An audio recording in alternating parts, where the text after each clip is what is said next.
Hello and welcome to Train Signal. You are watching a lesson about GNU and Unix commands.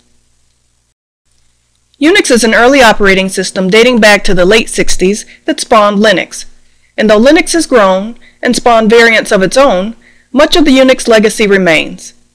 You'll find this evident not only in the file system, but also in the commands. GNU, and there is some debate around the correct pronunciation of this term too, is an acronym for GNU's Not Unix. It was launched in 1984 to develop a free Unix-like operating system. What started out as GNU Linux has been shortened to just Linux. Unix was a command line based operating system, and though modern Linux distributions feature a GUI interface, as we've learned over the last several lessons, the real power rests behind the scenes, at the command line. Now, while regular users may spend very little time lurking around in such unknown waters, the command line is where an administrator must thrive. So in this lesson, we'll take a closer look at the command line. We'll review text streams and filters that alter command line output. Then we'll take a look at basic file management commands and pipes and redirects which are used to manipulate input and output. Next, we'll review how to identify and control Linux processes, how to use regular expressions, and wrap up with a look at Linux's Vi text editor. Let's get started with the Linux command line. When we launch a terminal window, you're working in what's called the shell environment. From the shell, you type in commands at the keyboard in order to interact with the operating system, similar to the actions you'd perform with the mouse in a GUI environment. Some of you may be familiar with the DOS shell, command.com, but Linux actually has many shells. The most common is Bash, or Born Again Shell, sometimes symbolically linked to BSH. This is the shell you should focus on in preparation for the Linux Plus exams. I'll quickly go over the others. TCSH is based on the C shell, which uses a syntax similar to the C programming language, but it isn't the default for any Linux distributions at this point. KSH, or the Korn shell, combines the best of Bash and C, while ZSH, or Z shell, is designed as another Korn shell improvement. Chances are you're running the Bash shell, but to verify, just type in env at the command prompt. The image on your screen shows the output from this command, and a few lines down from the top of the listing, you'll see the line that begins shell equals bin bash, and that tells us we're running the Bash shell. Now you can run both internal, those built into the shell environment, and external commands from the shell. Let's review these on the next slide and then try out a few in our terminal window. The first command is one you should be pretty familiar with. It's cd, which changes the current working directory. The next is pwd, which will display the working directory. Echo will write the text that you enter to the screen. Now this will come in handy later on when we talk about writing scripts. Another function of echo is to show the current value of the path command. With echo space $path, and the $sign tells echo that the text after it is a variable. Exec runs an external program. However, it's probably better just to execute the program by typing the name, and exec does replace the shell when the program is run, so when you terminate that process, it's just like terminating the shell. Time tells you how long any subsequent commands take to execute. Set will display options related to Bash operation. And finally, exit and logout terminate the shell.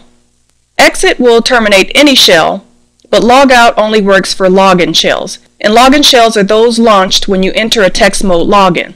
And this is not an exhaustive list by any means. You can consult your shell's help documentation for more commands, and we'll touch on a few others in later lessons. I'd like to note a couple things about paths in Linux, which is totally different from the way paths are handled in Windows. Linux has a path variable, which can be set, and we'll talk about that a little later, but when executing a file, Linux does not check the current directory. It only checks the directories indicated by the path variable. So if you're in your home directory, but the executable you want is located in another directory altogether, you'll get an error unless you enter the full path to the command or switch to the right directory. The contents of the path variable will be shown as part of the output from the env command we just discussed. And there's another important note about paths. Now there may be a time as an administrator when you need to edit the root user's path. And one directory that should never be included in root or even a regular user's path is the current directory, indicated by // This could allow an intruder to trick root into running replacements for common programs. Okay, let's switch over to a terminal window and try out a few shell commands. From our Applications menu and System Tools, let's hit Terminal. First, let's check out our current working directory. Type in pwd and hit Enter. And we can see that our current working directory is home v Henry. Now let's move to another directory. So type in ls. Now this is a command we'll cover in more detail later, but it will display the list of contents of the directory. So let's hit Enter. Okay, so say we wanted to switch to the Downloads directory. We'll type in cd space capital D Downloads and hit Enter, and we can see that our prompt indicates the change. Remember that Linux is a case-sensitive operating system, so typing in Downloads with a lowercase d would yield an error. Next, let's try the echo command. First, let's clear the screen with clear. Then we'll type in echo, E-C-H-O, space, hello, and hit Enter. And you can see the hello was echoed on the screen. Okay, let's head back to the presentation and talk about navigating the shell, editing the configuration, and a little more about environment variables. While your users will likely balk at the idea of using the command line, it's essential for administrators. After experiencing a broken X or GUI configuration and only having the ability to boot into a shell, I learned this lesson the hard way. But there are ways to make navigating the shell a little easier. The first of these tricks is called command completion. You simply type in part of the command and hit the Tab key. The shell will try, often successfully, to find and complete the command or file name for you. Another very helpful tool is history. History keeps track of every command you type and stores it in _history. So if you've typed in a long command that you need to repeat, or you've accidentally omitted a character, just press the up arrow key, and that will display the last command. Down arrow, of course, lets you move backwards. Let's switch back to our terminal window for a moment. Let's hit the up arrow key a few times. We'll see that it brings up all the commands that we've typed. And if you like to execute the same command, all you have to do is hit Enter. Moving on, Ctrl+R allows you to do a backward search, while Ctrl+S searches forward. Ctrl+G terminates the search. And here are a few line editing tricks. Ctrl+A or Ctrl+E moves the cursor to the start or end of the line respectively. Left or right, also Ctrl+B and Ctrl+F, move one character at a time. Ctrl+D, or hitting the delete key, deletes the character the cursor is on, and backspace deletes the character to the left of the cursor. Ctrl+K deletes all text from the cursor to the end of the line, and Ctrl+X, and then backspace, deletes all text from the cursor to the beginning of the line. Ctrl+T transposes the character before the cursor with the character that the cursor is on. And finally, Escape, and then T, transposes the two words immediately before or on the cursor. You should be familiar with the concept of configuration files by now. Like many other Linux programs, the shell has its own configuration files. For individual users, it's home.bash rc or home.profile. And the global configuration file, and that's one that's used for all users, is at etc bash.bash rc or etc profile. We'll cover these in more depth in a later lesson. We've touched on the environment variables just a bit. They're just like variables that you'll find in programming. They're like little information holders which can be referred to by a name you designate. We'll also cover this topic later, but while we're talking about bash, you should understand that you can set variables with the equal sign and then the export command. For example, to set a variable, my variable, to a website, you might type in something like export space my variable equals my.newserver.com. We know that to get help with any Linux command, we use the man command, along with the less pager. But what we haven't talked about is that man pages are categorized into sections numbered 1 through 9. And searches will usually return the first hit on the lowest section. But you can look into a specific section with the man number command. Now, section 1 contains help for executable programs and shell commands. Section 2 for system calls provided by the kernel. Section 3 is for library calls. 4, device files. 5 is for file formats. 6 for games. 7 is miscellaneous. 8 is for system admin commands. And 9 is for kernel routines. And it should be noted that some programs now use info pages, which are accessed just like man. You type in info followed by the command. We've already talked a little bit about pipes, which allow you to take the output of one command and use it as the input for another. The syntax is simply file, pipe, file. That was one command line tool, but as you've guessed, there are many others. Input and output sent to and from your computer is treated as a stream, and this stream can be even further manipulated. One of the cool things you can do is redirect it to a file. There are 3 types of streams that we'll focus on. The first is standard input. Now this is the data that comes to the computer via the keyboard. The next is standard output, which is data from text mode programs that's displayed on the screen. And standard error carries high priority information like error messages, which is usually sent to the screen but can also be redirected to a file for later viewing. The T command is often used with pipes, as it can display information via standard output and also multiple files. As an example, if you typed in run prog space pipe space t space new file.txt, the program would display the output on screen and also copy it to new file.txt. Another command is xargs, which builds a command from standard input. The syntax is xargs space options space command along with any initial arguments. Another trick is the backtick, which is used much like the same command. This is where everything between the backticks is treated as a separate command. To handle input or output redirects, you use symbols. Let's take a look at those next. The table on your screen contains the symbols that can be used along with the commands we've just discussed to redirect input and output. Certification candidates, yep, you'll want to commit these to memory. The greater than operator creates a new file with standard output. If the specified file already exists, it's overwritten. 2 greater than operators append standard output to the existing file, and if it doesn't exist, it's created. The 2 greater than operator creates a new file with standard error, and if the specified file exists, it's overwritten. A common use for this command is to send error output to dev null. Next we have the to operator along with 2 greater than signs.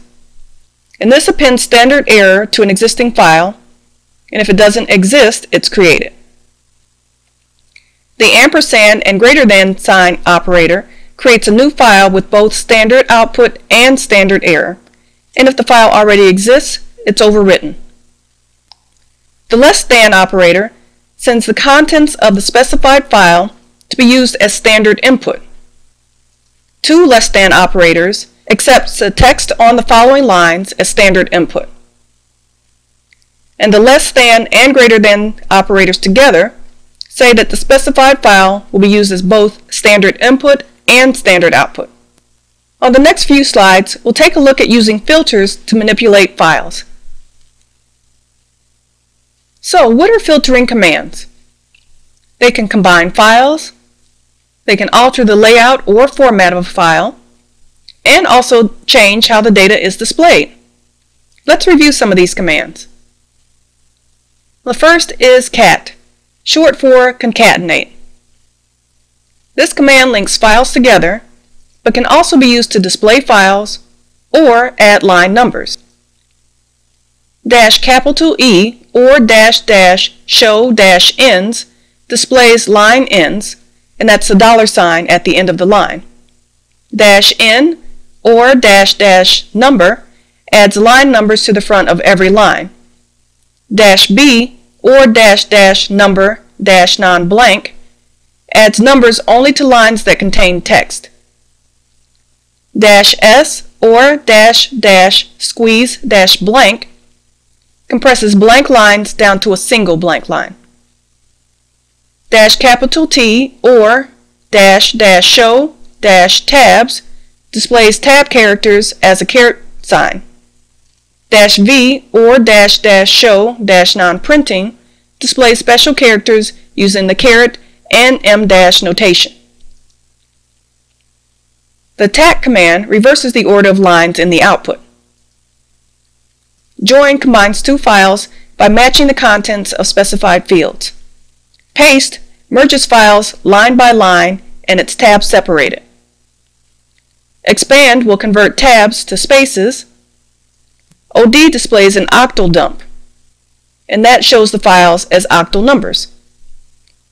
Sort, as you may have guessed, sorts a file, and the options for sort are -f or --ignore case, -m or --month-sort, -n or --numeric-sort, -r or --reverse, -k field.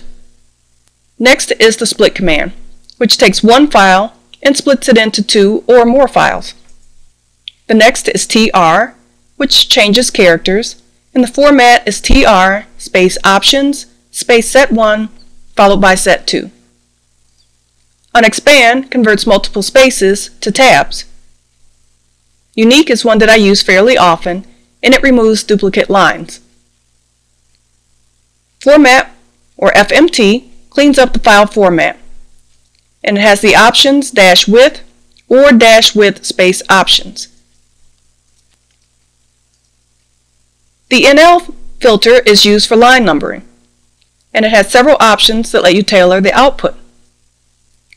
The first is -b style or --body -numbering equals style, -h or -header -numbering equals style, -d equals code or --section -delimiter equals code, -p or --no renumber, -n space format or --number -format equals format.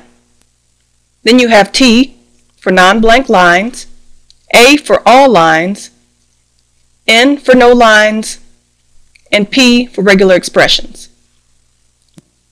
The PR filter is used to print a file, and it has several options as well. -D for double space, -L for line length, -H to designate a header, -O for the left margin, -F for form feed, and -NUMCOLS includes a column by that name. The next filter, head, allows you to view the first 10 lines of a file. Its options are -C space NUM or --bytes equals NUM. The next option is -N space NUM or --lines equals NUM. Conversely, the tail command lets you view the last 10 lines of a file. Its options are -F or --follow, -PID equals PID. The less filter we've used before, and if you recall, it lets you read a file one screen at a time. Cut will extract portions of lines and displays. Its options are -B space list, -C space list, and -F space list. WC produces a word count, a line count, and also byte counts. Its options are --lines, -words, -bytes, and -chars. Head and tail will be extremely useful as you get into perusing your log files. These files get really long, and so these filters will help tailor that output. Of this list, we've already used cat and less. Now let's head over to a terminal window and give some of these others a try. I know that I have a file in my Documents directory, so I'm going to use the CD or Change Directory command to switch over. Type in CD space capital DOCUMENTS. Now I'd like to know the word count stats for that file, so I'm going to type in WC space and the name of the file, which is user-manual.doc. You might have to substitute your own file name here. And if we hit enter, we'll see that the first field indicates the word count, then the number of lines, followed by the byte count and the name of the file. Now let's say we wanted to view the last 10 lines of a log file. First, let's type clear since our display is getting a little messy. Then we're going to use the Change Directory command again. We'll type in CD space /var/log. This is a directory that holds log files. And don't worry, we'll talk more about it a little later. For now, let's go ahead and require root privileges with the SU or switch user command.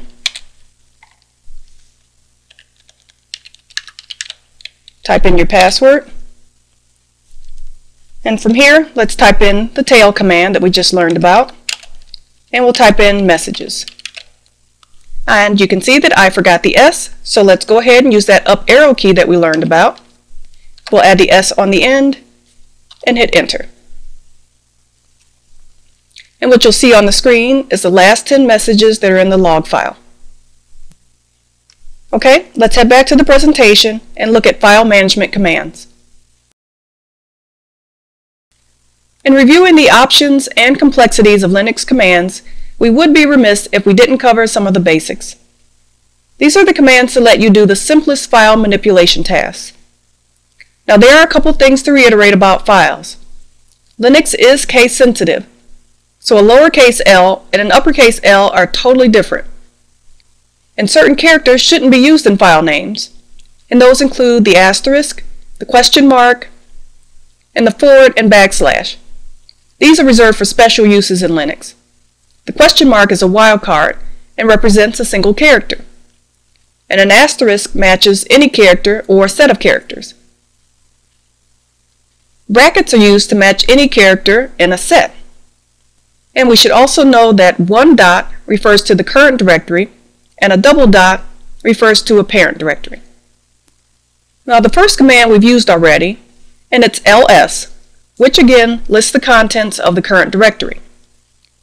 CP copies a file from one source to a destination.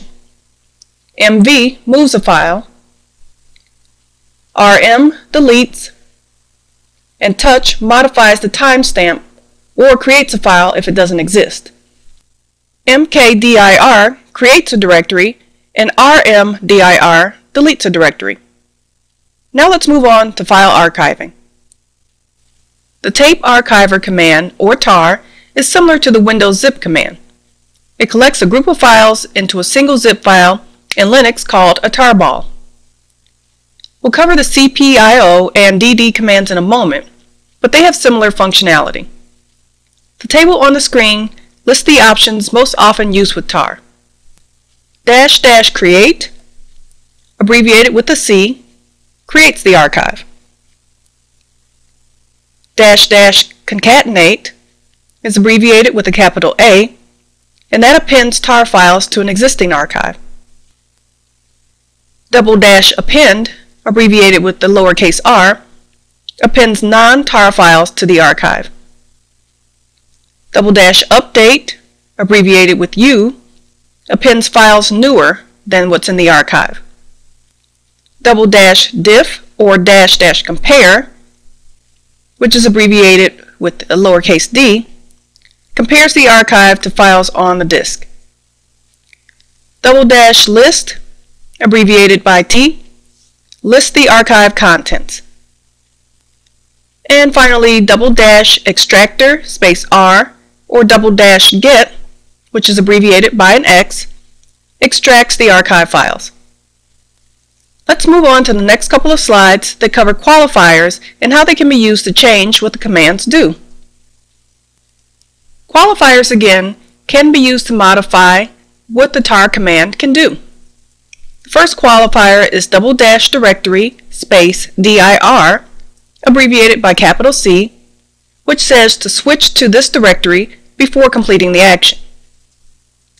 --f, bracketed by host, followed by the file, abbreviated F, uses file on computer host as the archive file. --listed -incremental space file, abbreviated with G, does an incremental backup or restore using the indicated file as a list of previously archived files.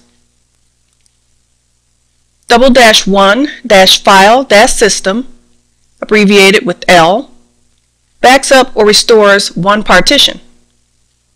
--multi-volume is abbreviated with a capital M, and it creates or extracts multi-tape archives. --tape-length space N, abbreviated with the capital L, changes the tape after the N number of kilobytes. And our last group of qualifiers begins with --same-permissions, abbreviated by a lowercase p, and that preserves all protection information.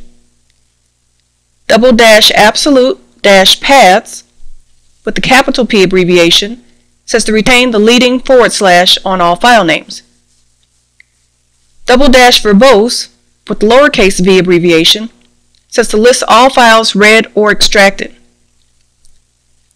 --verify, with the capital W abbreviation, says to verify the archive after the write operation. --exclude space file has no abbreviation, and that says to exclude the indicated file from the archive. --exclude-from space file is abbreviated with capital X, and that excludes files listed in the indicated file. --gzip or --ungzip has the lowercase z abbreviation, and that says to process the archive using gzip. --bzip2 has the lowercase j, y, or capital I abbreviation, and that says to process the archive using bzip2. Let's move on to the dd and cpio commands. The dd command lets you archive a file system at a low level, which means you can copy a whole partition or a disk like a CD-ROM. This will probably come in very handy at some point in your career. The format is simply dd space if equals file space of equals file, where if stands for input file and of stands for output file. Now the cpio command is actually very similar to tar, but operates in 3 modes. The first is copy out, which is used with the -o or --create options, and it creates an archive and copies in the files. Copy in is used with the -i or --extract options and extracts data from an archive. Copy-pass, which can also be represented by -p or --pass-through, combines copy out and copy in, which lets you copy a whole directory tree from one spot to another. The table below lists other options associated with this command. The first is --reset -access-time. Abbreviated by a lowercase a, it means to reset the access time after reading the file. ~append, abbreviated with the capital A, appends data to an existing archive.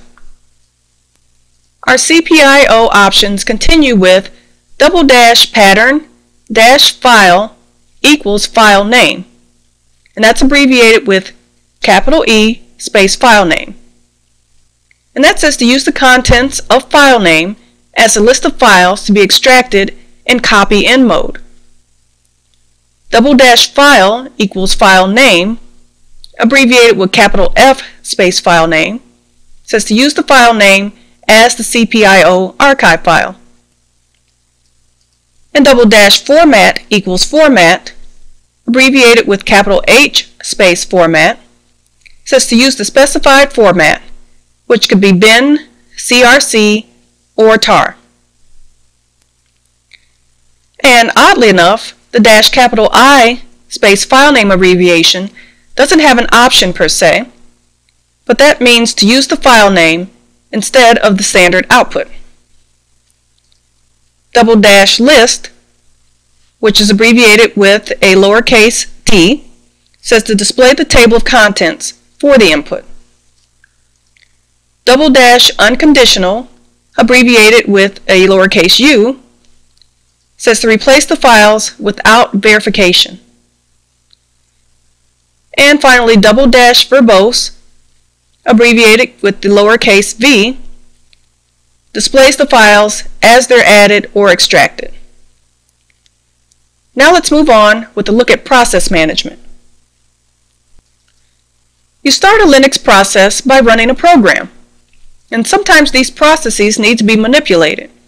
And for the kernel, Linux's first process, you do that with the uname command, which, as our look would have it, takes the options listed in the table below. The first, -n or ~node name, displays the system's node name, which is also the host name.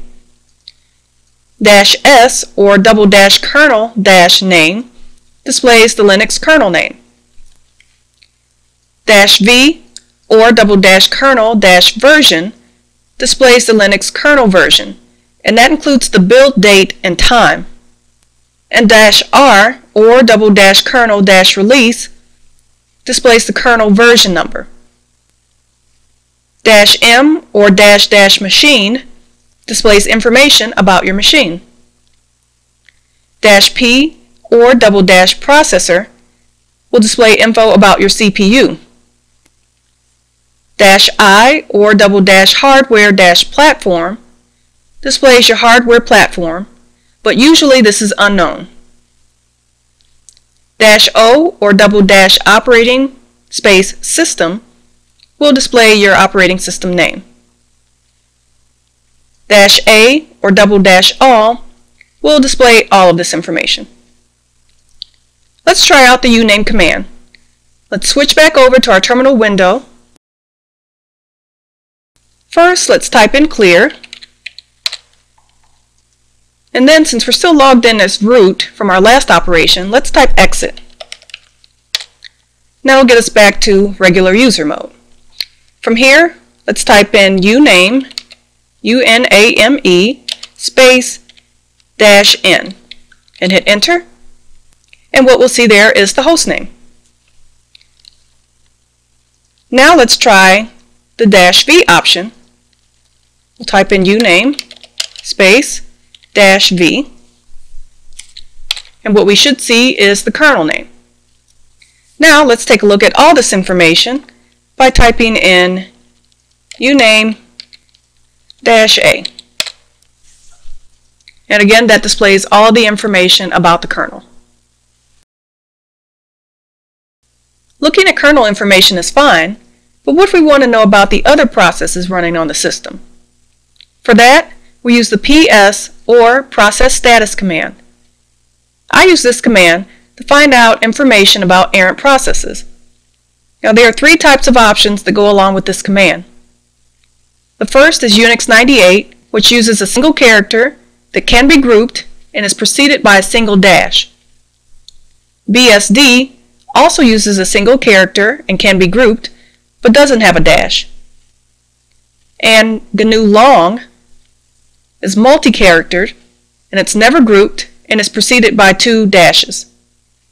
So the first option, as you can tell by the single preceding dash, is a Unix 98 type option, and that's a capital A or lowercase e, and this has to display all processes on a system. The X option can be used to display processes owned by the user who gives the command, and X can also increase the amount of information that's displayed about each process. -U space user or capital U space user or ~user space user displays processes owned by a user. -F, -L, J, L, U, and V expands the information. Capital H, lower f, and ~forest groups and indents processes to show the hierarchy. -W, or W by itself, says to display the information wide, which is more than 80 columns. Let's take a look at that. Let's switch back to our terminal window, and we'll type in clear to start over with a fresh screen. Now let's type in PS space dash capital A, and this should display all of the processes on the system. And you can see that's a pretty long list. Now let's try PS space dash capital H, and that should give us a hierarchy view, and it shows that the processes are bash and PS. Another process command is jobs. Now it isn't one that I use very often, but it is still something you should understand. What it does is display a small amount of information about the processes associated with the current session. Most useful of those might be the job ID, which is sometimes used in place of a process ID. Jobs can also help you determine if you have any programs still running before you log out. The next, and one that I use more often, is the top command, which logs CPU usage. It takes the info from PS and sorts by the programs using the CPU the most. You run it by typing top at the command prompt, and yes, it takes its own options. -D space delay is the delay between the output updates. -P space PID monitors specific processes. -N space ITER displays the number of updates indicated by N and then quits.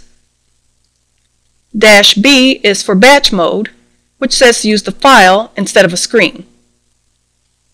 H and question mark access help. K says to kill the process, and Q quits. Continuing our review of top options, R changes the priority, and that's based on the process ID and the new number. S changes the display update rate in seconds. Capital P sorts by CPU use, and this is the default option. Capital M says to sort by memory use. Now let's take a look at foreground and background processes. So we know that when we run a command at the shell prompt, during the time that program is running, you can't do anything else in that particular shell window. That's because the program is running in what's called the foreground. But if you wanted to, you can launch the same program in the background so that you might complete other tasks while it's running. To run in the background, just append the ampersand character to the end of the command. As you can imagine, Linux is running tons of processes at any given time. And we saw that in the output of the PS command on our previous demonstration. So if a program is already running and you want to send it to the background, hit Ctrl-Z, then type in BG, and that will send that program to the background so that you can complete another task in that same terminal window. And consequently, if you want to bring it back to the foreground, you type in Ctrl-Z and then FG, which will bring it back. You can also launch a program with a certain priority. To do so, you use the nice command. And to alter the priority on a running program, you use renice. The syntax for nice is simply nice, followed by the argument, followed by the command, and any command arguments.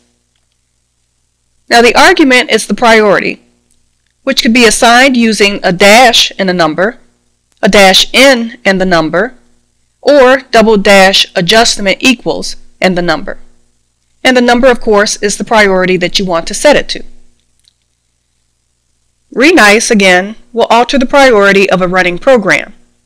The syntax is renice, followed by priority, which are the same as those for the nice command, followed by any process IDs, or group IDs, or users. And most of the time it will be one or the other. Now we should also note here that only root can increase the priority of a running program. If you want to kill a process altogether, you use the kill command. The syntax is kill space -s space signal followed by the process ID, where S signal is a name or number. And those options are SIGHUP or number 1, which terminates the program.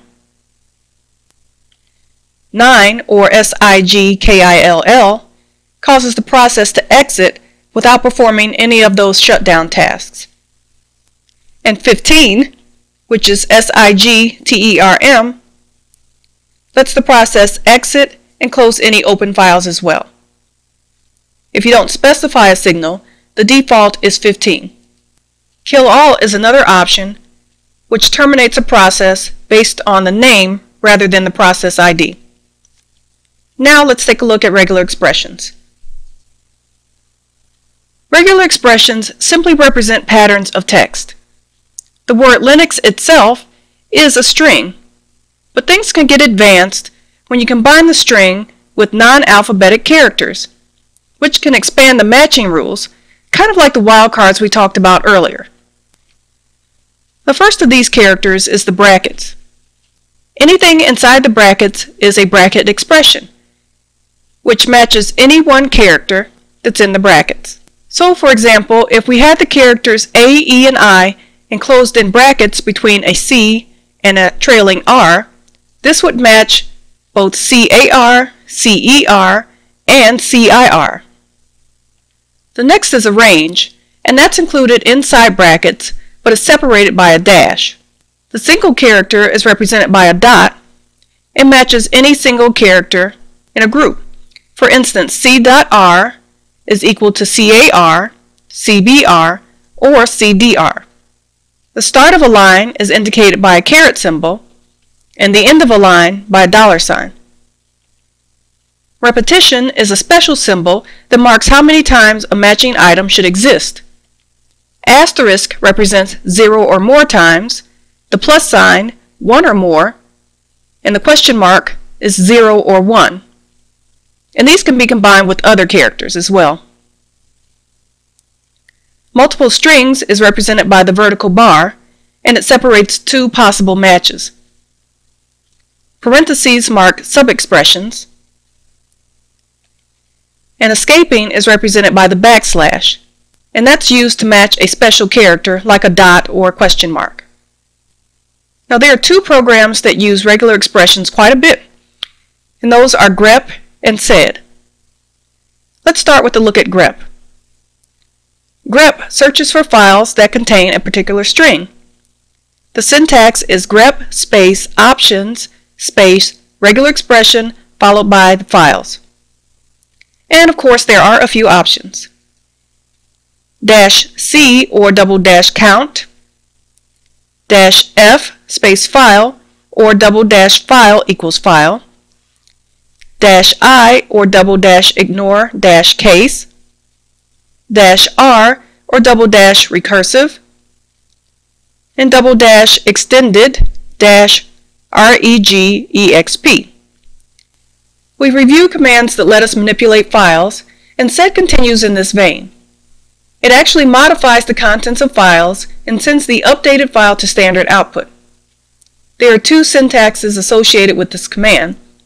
The first is sed, S-E-D, space options, space -f, space script-file, space input file. The second is sed, space options, space script-text, space input file. Input file is the name of the file you want to change, and script text and script file are the commands or actions you want sed to take. The table on your screen outlines these commands. The address column represents a line number. None says to operate on the entire file. 1 represents a line, or 2 addresses represent a range. A typical sed command could employ the use of the backticks that we talked about earlier.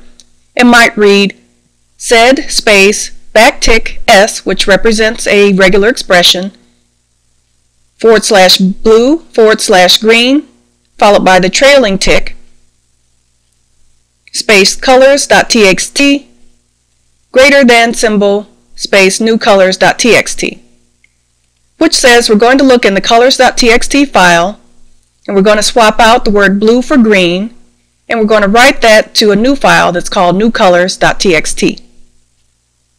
Let's take a look at some options that go along with this command. Equal displays the current line number. /text appends text to a file. I/text inserts text into a file. R space file name appends text from file name into the file. Continuing our look at sed options, C/text replaces the selected range of lines with the indicated text. The next one we just learned about, and it's S/regexp or regular expression /replacement, and that replaces the text that matches the regular expression with the indicated replacement. W space file name writes the current pattern space to the file. Lowercase q will quit the script but print the current pattern space, and upperspace q quits immediately without writing. Another useful command is tr, which is used to convert from DOS to Unix. The syntax is tr space -d space /r space less than space the name of the DOS file space greater than space the name of the Unix file. Now let's wrap up this lesson with a look at the Vi editor. I'm sure you've heard of the browser wars, but they stand in pale comparison to the Linux editor wars. Some people will swear by Emacs, some gedit, and some others, but you'll find a large community firmly and unwaveringly supporting Vi. I guess that's because it was the first editor written for Unix, and that legacy is still evident. Vi is small and nimble, and it's perfect either for use on an emergency boot disk or as a full-fledged web development tool. For those of you who are not faint of heart, of course. Being the curious person that I am, I tried Vi, but ended up using a combination of tools. I'll warn those of you who like GUI editors, Vi will be a bit of a shock to the system, but as an administrator, and also as someone interested in Linux Plus certification, you'll need to get very comfortable with it. Instead of Vi, you may have Vim, which is a new improved version of Vi on your system, but the material we'll cover will apply to both versions. The most basic concept you need to understand is Vi's 3 operating modes. Command or normal mode accepts single-letter commands.